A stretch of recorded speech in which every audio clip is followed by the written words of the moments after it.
When you've had a long week and want to mix it up with something new and interesting to eat, try Blue Apron's 2 or 4 serving menu plans with those hard-to-find ingredients sure to spice up your weekend. With 60-plus options each week, you can choose from an ever-changing mix of high-quality meat, fish, vegetarian, WW recommended, and wellness offerings. Order now and get $110 off across your first 5 orders when you visit blueapron.com/unique. Played Dee Wallace's husband. John Carpenter fans will recognize him. That was what's his name? Jason Patrick. Yes. No. Oh wait, no. What is his name? I know you're Jason talking about Patrick. that. Jason something. Jason. Oh shoot. No, I know what you mean though. I know who you're talking about. Anyway, yeah. So John Carpenter fans will recognize him from a shit ton of John Carpenter movies. What is his name? Jason. Let me pull it up here. Let's. Shoot. No, because he's going to be right near the front because he was a big deal. Jason. Well, Bateman. Jason Bateman. I thought I'd see him right away, but now, unless he doesn't have a picture on, which would be crazy. What was his character? Oh, Peter Jason. That's his name. Peter Jason. Peter Jason. That was where the Jason came in. Yeah. So, there were some really good performances here. I thought it was well done. And considering they couldn't really go any further than they did because the trial, was underway or whatever, I think they left it nice and ambiguous. I mean, because never did they really say he's guilty, Right? Or he's innocent. They just sort of dumped all this stuff at you. Of course, we're going in believing that he did it. Going in, oh, we're watching this movie about the wife killer. But really, the movie itself, the movie itself never said that. Mm-hmm. And they just sort of left it and ambiguous and headed to trial. So they just kind of presented you with, and I guess if it was slanted, it's probably because I did it. I mean, I slanted it. But Dean Cain portrayed him, very well. I mean, just if you take it straight on the movies. If you take the movie straight at face value, then they never really did condemn him. It was just sort of a throwing the stuff at you. I condemned him. They didn't. Yeah, for me, I think Dean Cain does a good job. I mean, I think the story has limitations because like you both said, they rushed it out there before the trial, and I think this is a story where you really, I think you want the trial there. And I thought from it was a Lifetime movie, and I think, one thing I did like, I agree about the Dean Cain thing because I think the one trouble that you have with a real story like this, a true crime one, is that often the documentary or the Murder Channel, ID channel, hour-long thing about it is usually more compelling than the actual movie because you're seeing the real people involved and you're hearing from the real detectives and whatnot. But I think, especially on the strength of Dean Cain, I think this one survives that. And I think it's good, if you're looking through Netflix because the Lifetime Movie Network is deciding to not show Lifetime movies, which, again, I don't understand why they do that. Or if, they're ones you've already seen before and you haven't hit this one yet. I think this one is a good one. Or if, you're someone like Brian and you're looking to get introduced to the Lifetime genre, this one sort of is a good balance. He was looking for it. No, he wasn't looking. Right, he wasn't looking. I just sort of forced it on him. If you're thinking of dipping your toes, or if you like in Brian's case, if your significant other is requesting that you watch the Lifetime movie with them, then yes, I think this is a good starter. I mean, it's no like Mother May I Sleep with Danger or some of the real classics that are out there, but it definitely hits the mark. It hits the spots that you get for a Lifetime movie, and there are plenty of silly scenes. I mean, one of my favorite scenes in this that I have to touch on quickly is when the best friend is talking to his friend on the phone, is talking to Dean Cain on the phone, and he realizes, okay, the friend is in jail, he's done the crime, and he kind of does a combination of of upset, like where he kind of does the lean on the stove, right, hands leaning, face down, and he's able to kind of roll that into the back, sitting on the floor, back up against the stove, knees up, elbows on knees, face down, and I really like that. I mean, I know based on the dismount how he really got there. I think the Russian judge took off a couple, but that's how the Russian judge is. I gave it a 10. I thought he nailed it how he got down there. So when you get moments like that, I think that's what you're really looking for from a Lifetime movie, and it had all of those. But I think also, I think if you're someone who's going into it from the true crime aspect, if you're doing it from the true crime aspect, it's you know, I think on some levels you'll like it. I think other areas you're gonna say, boy, I don't know if it's got what I want, because again, there's no trial. You don't really delve into, again, whether or not he did it, and how he did it, how he could have done it. There's no speculation on how the crime was committed. So those aspects of it are lacking. It definitely is a movie that was rushed out there. So, it's kind of a 50-50, but I think for me, as a Lifetime movie, I think it works, and I think it's good in that aspect. All right. Well, I guess this is our usual what project are you working on time. So why don't I go first? I'll get mine out of the way real quickly. I got Erased up there on Monday. I saw that. Yes, I did. The one mistake, if there's any me falling behind on my New Year's resolution, I didn't get the Twitter and Facebook posts about it out until Tuesday.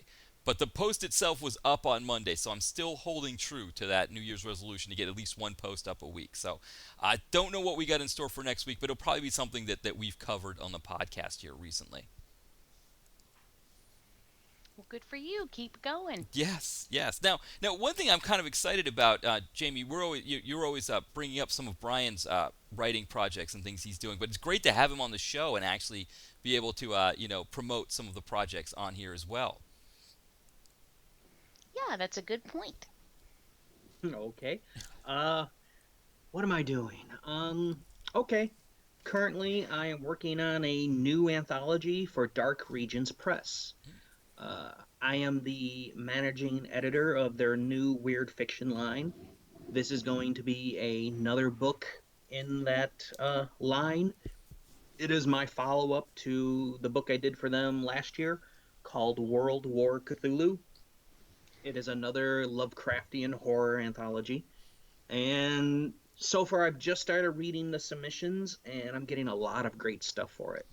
So that's been occupying most of my time. I've been also trying to get back to my own writing. Before I was an editor, I was an author. And the editing work kind of took over for the last couple years, eclipsing everything else. But I still have the itch, the need to write my own stuff, to tell my own stories. So I'm trying to, do that balancing act of working on the anthologies, because I love doing them. But I also want to tell my own stories, so I've been trying to ping pong back and forth between that. Now these the Dark Region Press. Now these books, can some people listening just pop onto Amazon and type in your name and find the books that you've both written and edited, or should they go to Dark Regions Press to look you up for those? Dark Regions Press is a great place. Not only do they handle some of my stuff, but they got a ton of great books, so please go check them out. But yeah, on Amazon, I have an author's page. I've been in a few books over the years, so if you just look up Brian Sammons, that's me. You can see what anthologies I've been in, which ones I've edited and headed up, and pretty much, I think they're pretty thorough. They might be missing one or two things, some of the smaller, hard to find stuff, but by and large, pretty much everything I've done will be up there in some way, some form or another. Excellent. Yeah, I know Jamie's come on a couple times and mentioned some of your projects, so it was great to and of course it took a Lifetime movie to get you on here. And that's what's funny, because of all the movies to have me come on this show, and I was like, really? A Lifetime movie? Okay, yes. It's kind of outside my wheelhouse, but I'll give it a shot. Right. He's like, what am I supposed to say about this movie? Yes. I'm like, baby, we talk about movies all the time on shows. This is just, you're going to talk about this movie like you talk about any other. Hey, you nailed this one. You did a great. I mean, you had no trouble finding things to Oh, talk about with this one. So well, thank you. now, Jamie. He's a pro. Right, exactly. See, the next time we get another Lifetime movie, we know who to turn to. So Oh boy. now, Jamie, how about you? What have you got going on? Well, New Evil episodes just came out, and in that we discussed, of course, the TV stuff like Walking Dead just came back, so we talked about that. But we also talked about the new Adam Green film, Digging Up the Marrow, and of course, Brian is on that show with me Mm. regularly, and that's what we're doing there. Just completed an audio commentary for House, the William Catt film Oh yes, yes. from '86. We just did that for the Skeleton Crew, so that'll be coming out. I think, uh, if I think on the 15th Hmm. of this month. Oh, so in a few days. Yeah, either.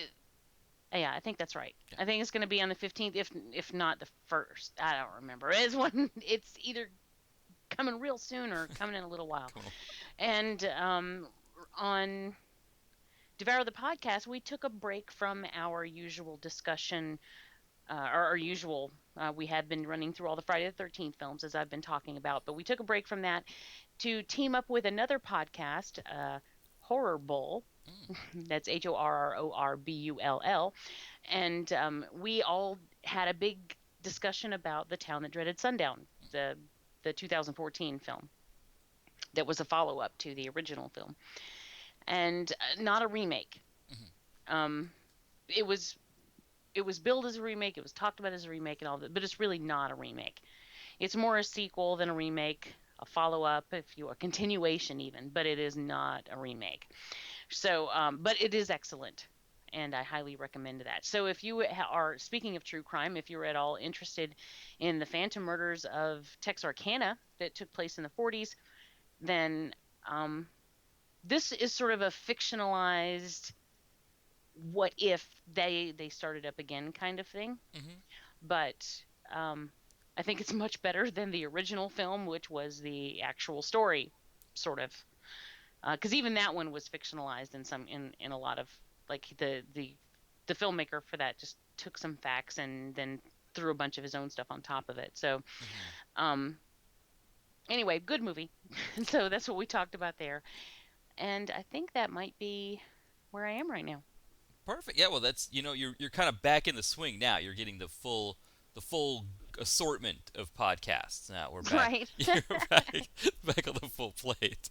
Perfect. Well, this is probably as good a place as any to call it a night. So after the theme song ends, Jen, my beautiful wife, I have a song queued up for her for Valentine's Day that will play after the theme song. So Jennifer, honey, I love you.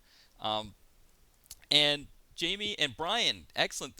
Thank you for coming on the show tonight, Brian. I know, again, Lifetime movie. It was, as you said, not in your wheelhouse, but it was great to have you on to discuss that one here for Valentine's Day.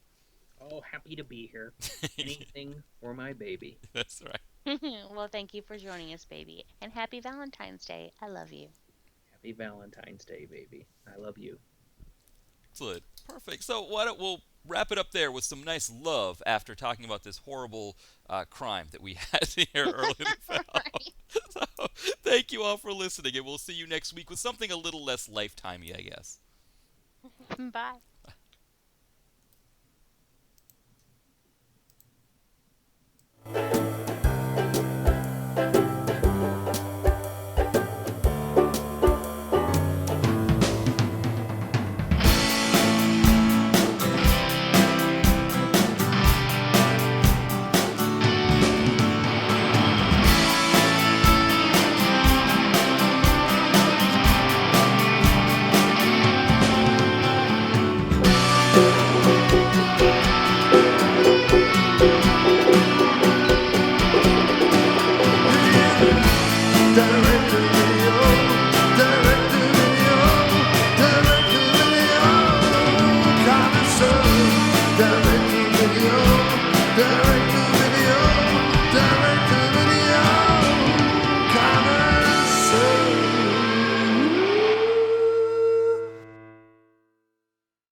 must be a kind of blind love.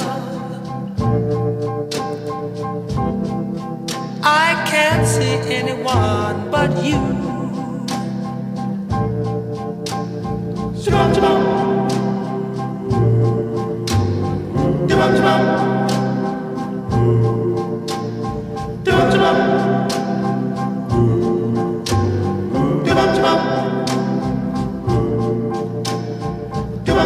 Are the stars out tonight? I don't know if it's cloudy or bright. I only have eyes for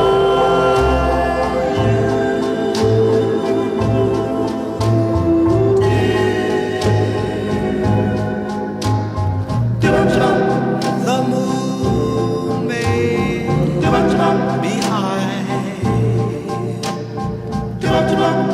but I can't see a thing in the sky. I only have eyes for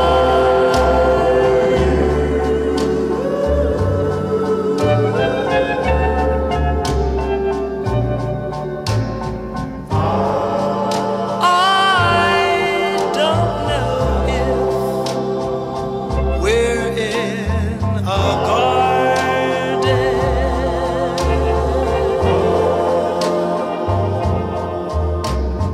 or on a crowded avenue.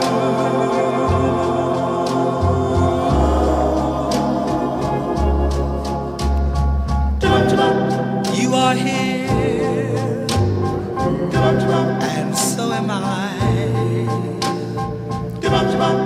Maybe millions of people go by, but they all disappear from view.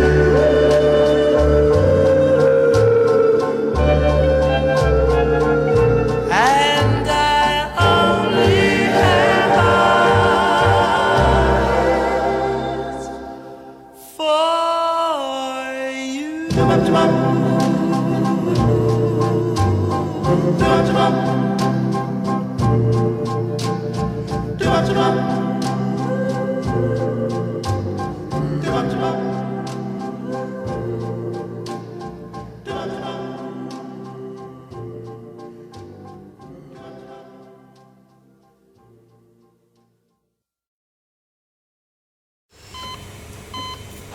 Hear that?